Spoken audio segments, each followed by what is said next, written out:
I'm spending 6 months inside HMP Belmarsh, Britain's most notorious high-security prison.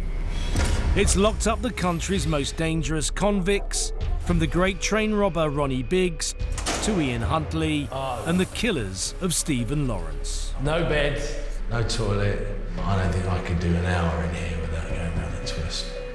But what happens here has remained virtually unknown. Cameras have never been granted full access to this jail until now. So far, I've seen how Belmarsh deals with its volatile mix of inmates. From high-profile prisoners Tommy Robinson has been sentenced to 9 weeks. and gangs This is Belmarsh. to common criminals. At this precise time, I'm not guilty. I've learnt that being locked up here can affect anyone. You seem very emotional now. Now I want to see what it takes to survive within these walls. There's a lot to it than just getting up and walking out of a door. I've been given unprecedented access to spend the night in a cell in Belmarsh. Thinking about all the different people that have been through this cell. I'll meet the prison's only transgender inmate. Oh my God, I'm the odd one out here. Come across a new type of terrorist. I will attack ISIS members. And I'll meet the staff who must step in Healthcare Whitbread. to deal with the jail's most vulnerable and unpredictable prisoners. Would you kill someone? If I have to, yeah, definitely. Why not? Welcome to Belmarsh.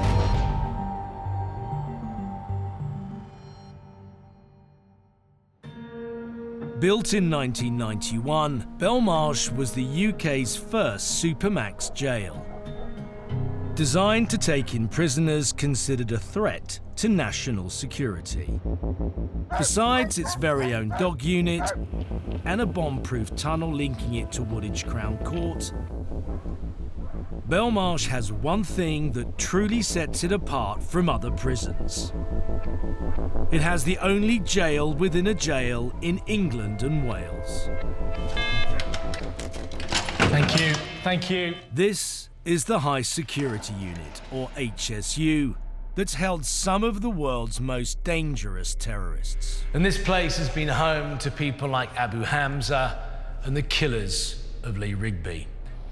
But Belmarsh is having to deal with a new kind of prisoner. Just through those gates are anti-Islamic and anti-ISIS inmates who can't be released into the general population for fear of attacks and reprisals. One of those is Darren Osborne, the murderer who drove his van into a crowd outside Finsbury Park Mosque in 2017. Also here is Aiden James, the only Brit charged with terror offences for fighting against ISIS in Syria. It's Monday morning, and HSU inmates are returning to their cells after exercise, including Aiden James in the red t-shirt. Without warning, James violently attacks another prisoner with a pool cue. As a consequence, he is taken from the HSU to one of the cells in the main prison segregation unit, designed to hold Belmarsh's most disruptive convicts. James, come up to the door so I can speak to you. He has a history of self-harm, suffers from post-traumatic stress disorder, and has just cut himself with some plastic cutlery. I can see you've hurt yourself. You hit your cheek, and I can see your arm's damaged as well. Are you going to self-harm anymore? All I'm saying is be patient, try not to do anything until we can get the doctor to come down and speak to you. Okay? The concern now is that Aiden James's self-harming could escalate before medics reach him. The rest of Belmarsh's convicts are nearly all held across its 4 main house blocks, each one capable of taking over 200 men. As head of safety, it's Adrian Knight's job to know where every inmate is at all times. Every prisoner on this house block is on this board. So how many are there? Today we've got 197. So there's 13 Cat A's among this lot. Category A prisoners are the country's most dangerous and violent inmates. They make up around 10% of Belmarsh's population. The majority are sent here from the Old Bailey and Woolwich Crown Courts. Men like Usman Khan, the London Bridge attacker who once spent time on this very wing for a previous terror plot. So Adrian, if you were to look on this particular spur, So there's probably around 70 prisoners on that spur right now. There's 5 Cat A's, around 12 gang members, and they're mixed in with burglars, robbers. is Belmarsh different to every other prison in the UK? Belmarsh is unique. We'll take prisoners that are very high profile. We'll take the highest escape risk prisoners, prisoners in for multiple murders. There's not one prisoner that we won't take. 1 in 5 of the convicts here is serving time for murder. But there's a killer on the 3rd floor of House Block 3 who's not what you might expect. Every morning, get myself looking as best I can in here. You've got to make sure that before the door opens, you've got everything done. Eyeliner, mascara, foundation, because you don't want people seeing you without makeup looking horrible. Claire Derbyshire is Belmarsh's only transgender inmate. Born Christopher, she's 39 and has been living as a woman since her early 20s. Claire, You all right? nice to meet you. You too? So if I sit down? Yeah, of course you can. You're the only woman prisoner in Belmarsh, aren't you? Yes. At first I found that very daunting. It was kind of like, oh my God, I'm the odd one out here. What are the other inmates going to be like? How are they going to treat me as a trans person? Can you give me some indication of some of the things that they say to you? Just stuff like queer, tranny. You get some saying, oh, show us your tits. Were you worried that you might be sexually abused here? There was always that in the back of my mind, what could happen. You know, the officers can't always be by your side, so I was always on edge. So how long have you been here? I've been here 3 years, 8 months now. As a pre-op trans prisoner, Claire wasn't given the choice of a women's jail. And when she arrived here, she rarely left her cell. It's Belmarsh. It's intimidating, scary. You expect the worst. She now has a job as a cleaner, which means that she can come out when most other inmates are locked up. Thank you. I've learned the best times for me to be out and about, the best times for me not to be out and about. So far, Claire's managed to avoid any trouble. I consider myself to have been very lucky. Back in the segregation unit, Aiden James is struggling and continuing to cut himself with a broken spoon. You have got something that you've done the cuts with on your arm and your face, and I'm not happy to come in at the moment, mate, and deal with it. I'm speaking to the healthcare, right, and they're doing their utmost to contact Dr. Daly, okay? All I'm saying is be patient, try not to do anything. If you start to feel dizzy, right, because of any loss of blood, sit down. With James still self-harming, staff must move him to one of the constant watch cells in the prison's healthcare unit, run by clinical psychiatrist Dr. Rachel Daly. Because they want to bring up Aiden now.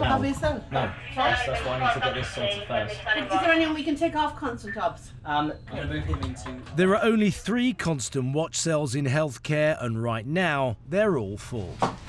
That is unworkable. There's not even anyone due to be discharged today, is there? No. Dr. Daly sends a nurse to the segregation unit to assess James's injuries. Why do you have to do it? Your face and your cheek also. I've got PTSD. You shouldn't put me in the cell. So is that the reason why you are cutting yourself? Exactly. Dr. Daly. Healthcare, Whitbread. Healthcare scramble to free up one of the cells. Okay, right, the time is 14:44. James is a volatile Category A inmate. To move him, the prison has to call upon a team of specially trained officers in full riot gear. He's got a broken spoon in his cell, and we're not fully sure that he's going to comply with the instructions to come out of the cell. He's in the seg now. They've got a team ready to do a plan removal on him now and bring him up here. Where the space is coming from. We're having to move some people around. Okay. As the minutes tick by, James suddenly starts to smash his head against his cell wall. Okay, we'll do. Finally, healthcare free up a cell. Yes. Officers get the go-ahead. Teams go in, we place him into cuffs. Okay. But have no idea how James will react. In Belmarsh's segregation unit, 6 specially trained officers are preparing to move dangerous prisoner Aiden James, who has been cutting himself and smashing his head against his cell wall. Okay, James, we're going to move you up to healthcare. Are you going to walk out the cell compliantly? No, I don't want to fight, you know. They have riot shields and protective clothing, as James seriously assaulted another convict earlier today. And he's now made an improvised weapon from broken cutlery. Is to go to the back of the cell and put your hands on your head. Can you just put that weapon, put that on the floor for me, please? Right, hands on your head. This is the team. Okay. I want you to walk out forward to me. Come out of your cell, turn to your right. Keep coming. Turn to the right. Aiden James suffers from PTSD after fighting against ISIS in Syria. Charged with terror offences, he's been in Belmarsh for 15 months awaiting trial. I'll come round, I'll place these cuffs. Right now, staff must get him to a constant watch cell in the healthcare unit. Walk up to the back of the cell and then do a full strip search. Here, he can be monitored around the clock. James is well known to Dr. Daly, who's been treating him in Belmarsh. What are you doing to yourself? Look at your face. Mr. James, what is wrong? You need another officer. Tony, no, you need another officer. Mr. James, this is unusual. I thought you were doing okay. Things got worse. What happened? I ended up having a fight on the square. Who did you fight with? Someone disrespected me about my PTSD, so I smashed the pool cue around his head. That's not great. Okay. Now, are you taking your meds, darling? Yeah, I'm taking them, but... You're very stressed. You'll stay here until I think you're doing okay. Calm right down now. James is 28 and the only British man charged for fighting against ISIS. Well, I think he was in the pub in Liverpool, drunk, and he thinks it's a good idea to go to Syria and fight with the Kurds, right? So goes out to Syria fighting with the Kurds. Really? Totally traumatised by it. So we treated the trauma. We had lots of psychology and medication for the trauma. Belmarsh has the largest healthcare unit of any prison in the UK, able to house up to 30 patients. So just give me the idea of the spectrum that comes through healthcare. Well, we'll have some people coming up with rare neurological conditions. We had a young man last week, multiple sclerosis, who joined us up here. And then there's, of course, the trauma, the fights on the house block, broken noses, broken jaws, broken arms. So a full range like you'd expect in any general population. So are you frightened? But Dr. Daly's not running your average surgery. Would you kill someone? If I have to, yeah, definitely. Why not? Providing medical care for other inmates, including serial rapists and murderers, many with mental health issues, poses extreme challenges. Security is on another level here. With 6 times more staff per inmate than the rest of the jail.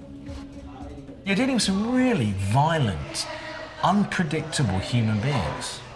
They all come with a story. But we have to remove ourselves from what they've done to their healthcare and see them as another individual. And this is the NHS where we care for everyone. Besides its complex mix of difficult prisoners, Belmarsh deals with inmates of all ages. The youngest here is 18 and the oldest 93 years old. Some of these men have spent most of their adult lives behind bars. And so have some of the staff. Oh my Lord!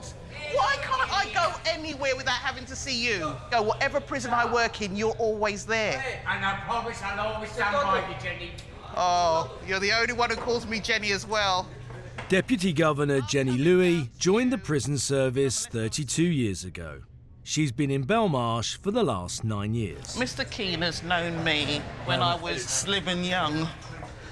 I want to see paint on the walls, not on your clothing. 53-year-old William Keane has been in prison 23 times and is currently serving 6 years for burglary. It's 30 years you've known me. We were teenagers. 30 years. You've both known each other inside the prison system.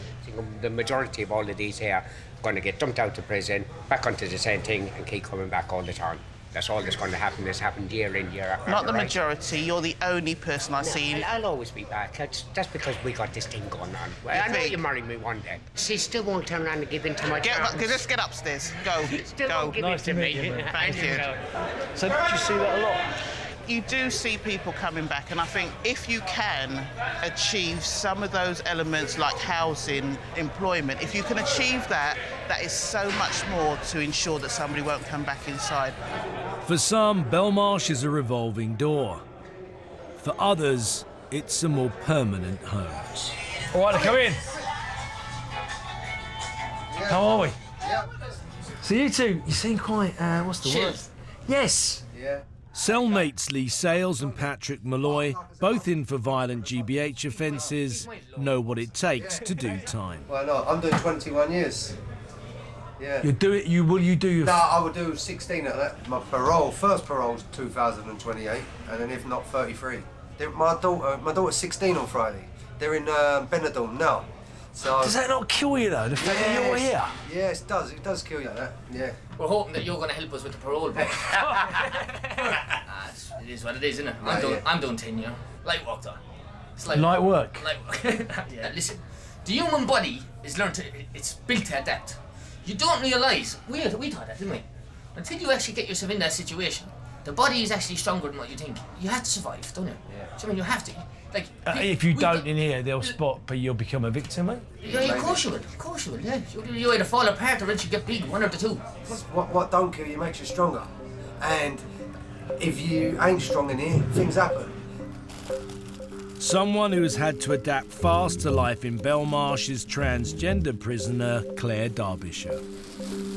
Prison does harden you. You have no choice but to accept prison, or it will eat you away. Claire arrived here in 2016 after her court case at the Old Bailey hit the headlines. My mum died in 2008, and I'd been looking after my dad ever since. He had MS, he was bedbound, he wanted to commit suicide, but couldn't do it on his own, and I helped him. Well, he decided he wanted to be suffocated. He said that would be easiest because at least then he could have a hand in it, he could hold the bag. And I laid behind him and held the back of the bag. His breathing got quicker and quicker, and then slower, and there was one last breath, and I knew he'd gone. Like all murderers, she received a life sentence. But the judge accepted Claire's plea that it was an act of mercy and gave her one of the lowest minimum terms in British legal history, just 4 years. I was going to commit suicide. I had no reason to live without my dad, but I couldn't do it.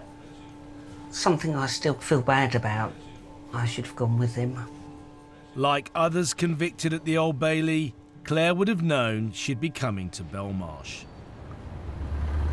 Its reputation as a tough environment precedes it, and arriving here can be frightening. But when this is the last place you expect to end up, it must be especially daunting. 100 miles away in a Category B prison, 20 inmates have broken out of their cells, causing a full-scale riot, with the footage shared online. 12 hours later, 2 of the main suspects are shipped to Belmarsh in distinctive E-list or escape list uniforms and moved straight into the segregation unit, where one of them is already making himself heard. Dad! You've got to feed me! I want my food! Right, I offered you your food, and then you started giving it a biggin, didn't you? See what I mean? Showing your true colours now, aren't you?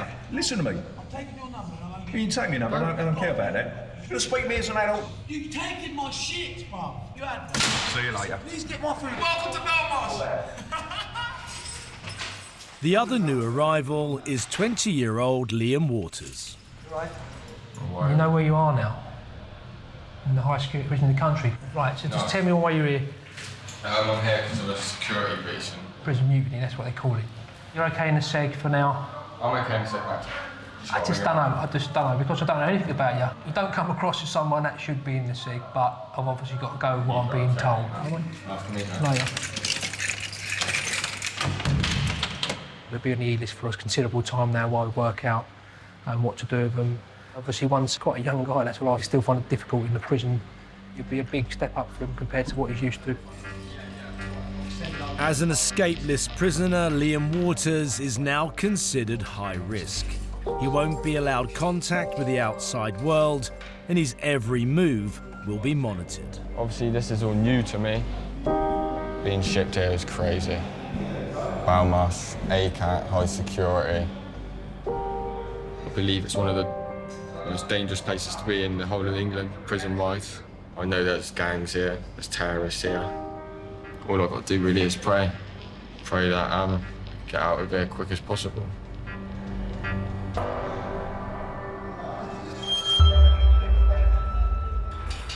When night falls in Belmarsh, the reality of life behind bars can hit newcomers hardest. Every year, over 4,000 inmates come through its gates. All new prisoners coming into Belmarsh are brought here to House Block 3 and into the First Night Centre. Each prisoner is allocated a cell, and contact with the outside world is now by appointment only. If you've got mum, dad, brother, sisters, girlfriend, whoever on here, get that handed in as quick as you can. Tyron Brooks has just been transferred from another prison. This will be the first night of what could be a 5-year stretch here. This your first time in Belmarsh? Second time. Second time? Yeah. And how many other prisons have you spent time in? A good few, over 10. 10? Yeah. I've been about. Why do they keep moving you? A whole host of things. You can have a fight, they get rid of you. Belmarsh has a reputation for being a tough prison. Does that not concern you? It's ruthless, it's vicious in here. All gangs, you know what I mean? A lot of the young fellas in here, they've got problems what follows them from the outside world. A lot of it's in people's heads. They smoke drugs, they get paranoid, he's coming for me, he's watching me. He's not. I used to be like that, but I'm grown up now, I'm nearly 30, you know what I mean? I've been coming jail for 10 years, unfortunately. What's your advice to anyone coming to prison? But if you're first time, it's new, innit? Everything's new, the noise, the keys, the smell. Keep yourself to yourself, take it day by day.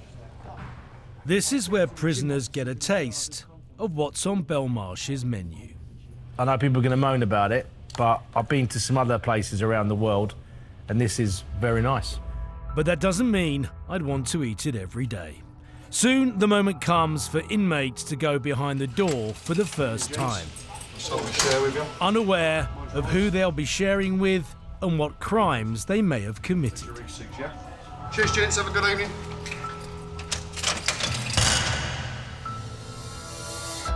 Every night, all 900 inmates are locked up for 14 hours. In the morning, bruv. From 6 p.m. to 8 a.m. And tonight, I will be too. While I can never know what it's truly like to be a prisoner here, I am about to spend a night in Belmarsh.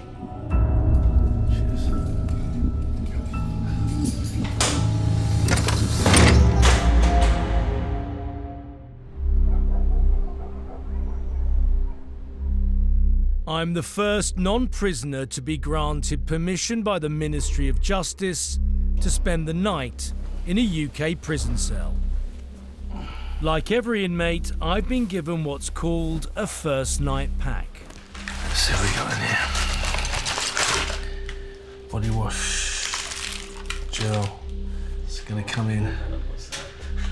Someone's been very funny. A lot of shampoo, that's gonna be very handy as well. Now, it was about 33 degrees inside this cell.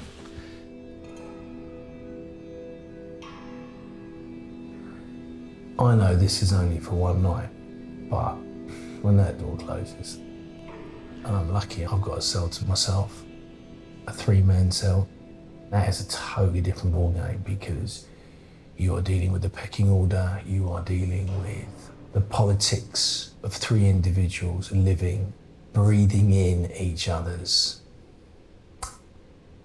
farts, breathing in each other's bad breath, breathing in each other's smells when they go to the toilet. Locked in a 10-foot by 7-foot box, I'm struggling to sleep. Can you out the different people that have been through this cell? There's a lot of people that have made here, contemplating what they did or didn't do, how they managed to find themselves here,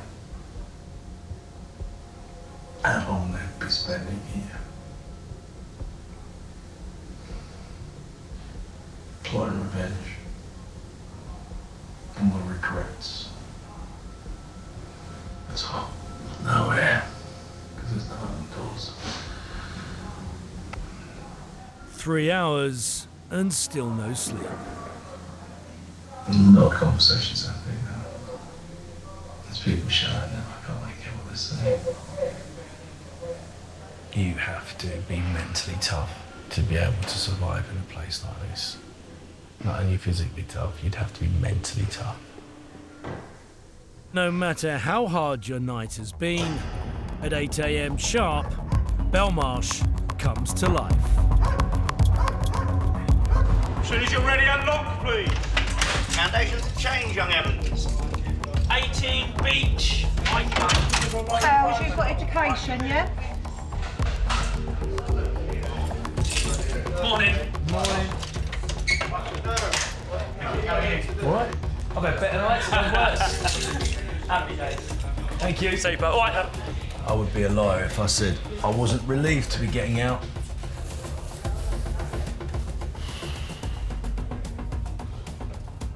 On every house block, 12 officers must try to smoothly manage the comings and goings of its volatile mix of prisoners. Mr. Brito! Why is he out?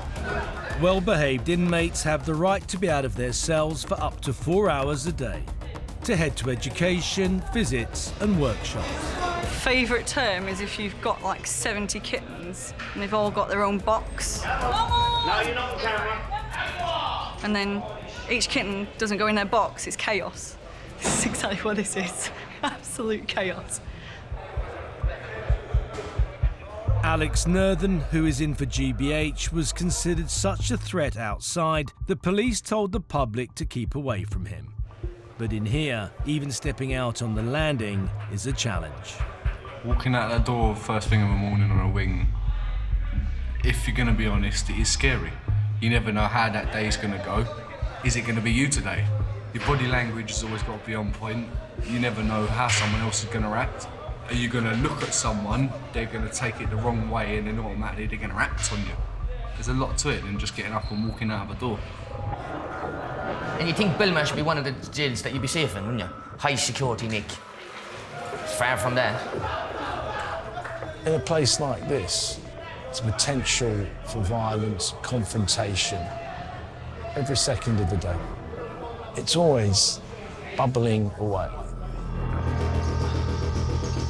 Fights happen daily, leaving staff battling to maintain control. In this footage, captured on an officer's body camera, staff restrain a man caught fighting. As 8 officers move him to the segregation unit, they're unaware that one of his enemies is waiting in a nearby shower block.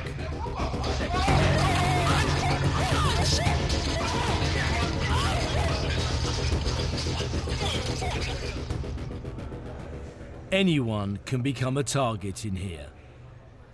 It's 3 days since Liam Waters was transferred to Belmarsh after a riot in another prison. He's just been moved from the segregation unit onto House Block 3, where I spent the night. How different is Belmarsh? Very different. It's not nice. I mean, at night time you hear a lot more shouting and stuff, and horrible place. Yeah, I'm just trying to keep my head down. And There's more pressure here. yeah, especially being dressed up in this. They're still treating you as an E-list prisoner. I get my fork and knife taken away from me at night time.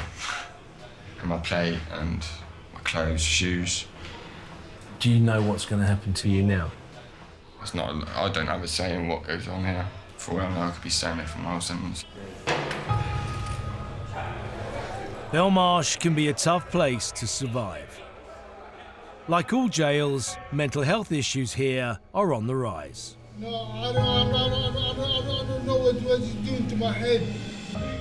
Isolation, bullying and drugs can all play their part and often lead to self-harm and sometimes suicide attempts. Pressures from outside the jail can push people to breaking point too. Last night, Alex Nertham was moved to a constant watch cell in healthcare. Having been told that his girlfriend was seeing someone else, he tried to hang himself. I had some news from someone about something with the missus, which turned out not to be true. I don't know, it just kind of all hit home, really. I ripped off a length of bed sheet, and then I woke up with them cutting it off my neck and basically trying to put me in a recovery position because I went blue, stopped breathing. I thought it would be quick and easy. Turned out it weren't meant to be. With healthcare once again full and many more prisoners waiting to come here, Dr. Daly and her team must quickly assess whether Nertham remains a suicide risk. Mr. Nertham, at this moment in time, out of 10, between 0, I'm going to kill myself, and 10, I'm having a party, where are you? 3. I wouldn't want you to kill yourself. Yeah. We'll be doing everything to prevent it. So we need to work out what's going on for you. It's all You're in mending. prison, she might break up. What are we going to do about that? I don't know, I just have to deal with it, I suppose. I suppose you'll have to, yeah. So we need to have you in healthcare, working with us. You need to work your way into therapies. What's going to work for you? How am I going to cope? How am I going to work through issues, right? Simple stuff. Yeah? Yeah, I appreciate it. So we will sort out your meds and we will see you again later in the week. As long as Nertham is deemed at risk of taking his own life, he'll remain in healthcare. When someone declares that they want to commit suicide, how do you stop them? How do you keep them alive? Well, I suppose we have to look at, are they truly suicidal? Is there an underlying mental health problem? Are they depressed? Are they psychotic? Are they in a crisis? In cases like Nertham, they struggle with their relationships like they struggle with everything else in life. Is it the job of healthcare to keep people alive? Yes, of course. And we want them to have hope. Because if you haven't got hope, how do you carry on the journey in life? For many prisoners, it's their relationships outside jail that keep them going. But for Claire Derbyshire, who served most of her sentence on the same wing, it's the close bonds that she's formed inside that help her get by. I've got a select group of people that are my friends, people that have been really good to me in here. I know they've got my back, they look out for me. And they have something for her on a very special day. Happy birthday, Claire, that's for you. Oh, thank you. Oh, wow. Big 4-0. From the guys on the land. To my bad bitch, happy birthday. To my jail wifey for life. How important is that to you? It means a lot because it's just, all these people care. It's lovely.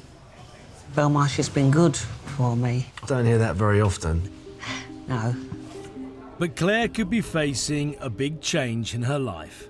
After nearly 4 years inside, she will soon find out if a parole panel will be allowing her to leave Belmarsh behind. I've been on this spur about 2.5 years now, so it has become my home. Weird.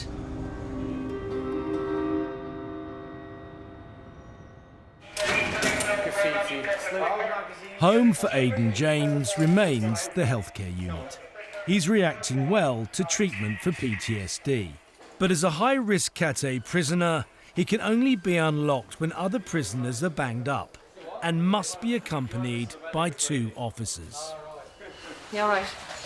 Feeling up quite nicely? Yeah, it's getting better. Yeah. You need to behave. I'm always on my best behaviour. James is still awaiting trial on terror charges for fighting ISIS in Syria.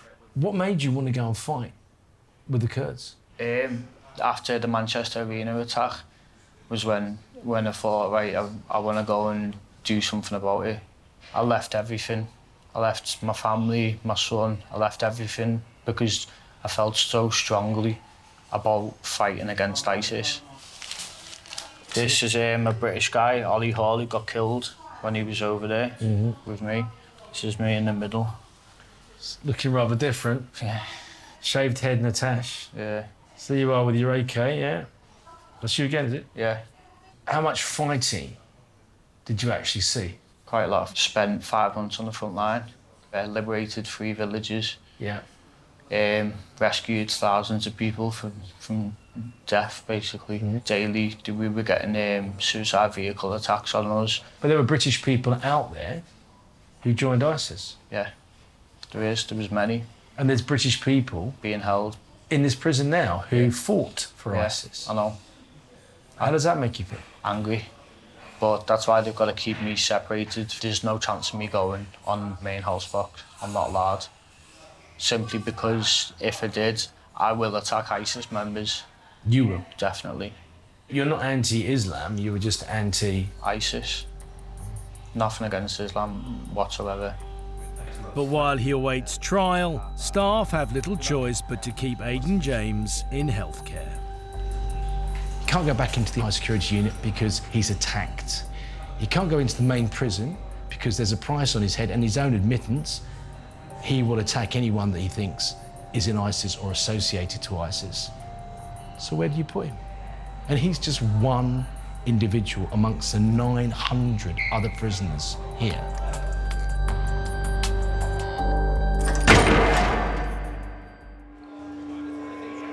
It's 10 days since Belmarsh took in 2 prisoners accused of rioting in another jail. I'm just going to be speaking to Waters up here. And they're happy that one of them, 20-year-old Liam Waters, is no longer a risk to their regime. Waters, you awake? Yeah. Let's just turn the light on. Got some good news. No. How long have you been E-list for? No, ages. Been taken off a bit. Right, which means that we'll get you some clothes that you can wear. Thank you. You can have a phone call to your mum because you didn't have your induction call when you came in. Brilliant news.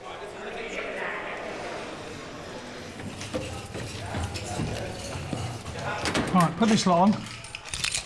I'll wait for you. As soon as you're ready, we'll go down, OK? Wait, what? I got my phone over there? Yeah. Finally getting out of my costume. Right.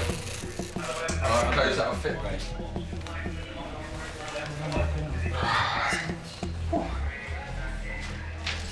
As an E-lister, Liam's not been allowed to call home. Connecting.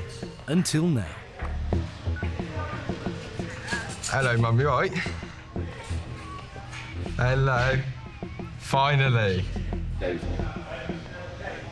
Oh, not yet. No, not yet. Because I'm gonna need clothes and stuff, and my shoes. They give me size 7. Toes are cramped up in them. That's it. Time up. The police are still investigating the riot, and Liam has no idea how long he might be in Belmarsh. It must be quite daunting for someone of his age, 20 years old, in an area that he doesn't know, with people that he doesn't know. The young lads like him would try and keep an extra eye on him. Cheers, then. Give me a pair of flip-flops. These are size 4, man. I'm size 9. Liam might not have the right footwear, but at least staff are looking out for him. The relationship between prisoners and officers goes a long way, which is where a lot of people go wrong. They come in and it's sort of like, oh, they're the enemy. You reap what you sow. You're decent with them, they're decent with you. It makes prison life so much easier. Hair dye is banned here, as peroxide can be used to make explosives. But after nearly 4 years, staff have something for Claire. I have They've found a Belmarsh-friendly variety. mahogany. Claire, apparently you've been asking for this for some time. Oh, excellent. Oh, thank Go you. easy. I will. You know, Thank we you don't want to very go much. too dark. No. See you later. Thank you very much. Cheers. The hair dye has come at a big moment for Claire, as the parole panel are about to let her know if she'll be free to leave Belmarsh. The panel is satisfied that it is no longer necessary for the protection of the public that you be confined and therefore direct your release as per the proposed risk management plan and licence conditions. Shit. I can go smoke a bloody cigarette. I can... Oh my God. It is amazing. But Claire has no friends, home or family to move in with. Nearly a third of the UK's jail leavers are homeless, and some commit crimes just to go back into prison and get a bed for the night. Claire wants to stay in a female hostel, and it's the job of Belmarsh and probation to find one that will take her. They're going to be effectively judging me on if they think I'm woman enough. It's a little bit nerve-wracking, you know, not knowing what's going to happen.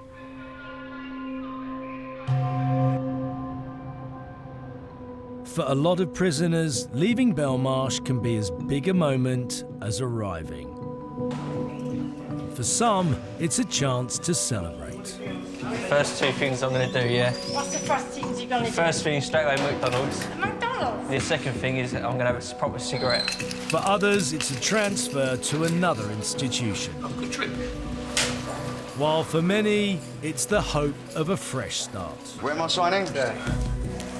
Behave your bloody self. There's a hotel, he gets 0 stars. For some, it means stepping into the unknown. So, after 4 years of being in Belmarsh, Claire is finally being released. Can we come in? Do you have any idea where you're going to sleep tonight? No idea. That's all I'm asking for. 4 walls and a roof. I feel let down by the system, actually. The female hostels have rejected Claire for being too male, and the male hostels for being too female. But she has to leave today. You are very nice. Take it easy, Claire. Right. See you later, Claire. Thank you. See you. I wish her well, but she completely doesn't know where she's going. She's not going to a safe refuge as Belmarsh is, so she might have a lot of issues once she leaves here.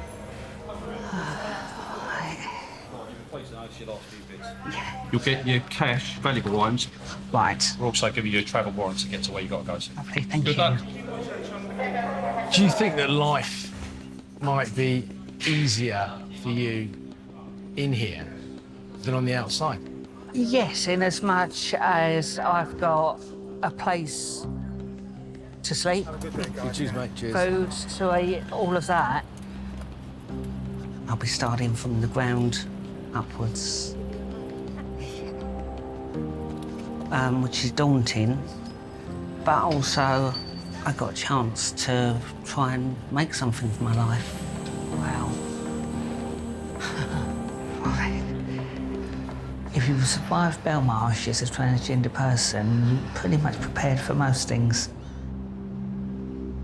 But for Belmarsh's 900 inmates, life inside goes on. For me, the last 6 months has confirmed Belmarsh's reputation as one of Britain's most notorious prisons. But its high levels of security and the fact it will take inmates that no other prison can or will take makes it unique.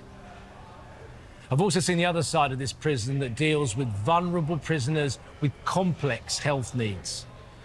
But there are no easy journeys here for staff or for inmates, and anyone can become a victim here at any point. And while society remains so troubled and so violent, we will continue to rely on places like Belmarsh to deal with Britain's most demanding and dangerous prisoners.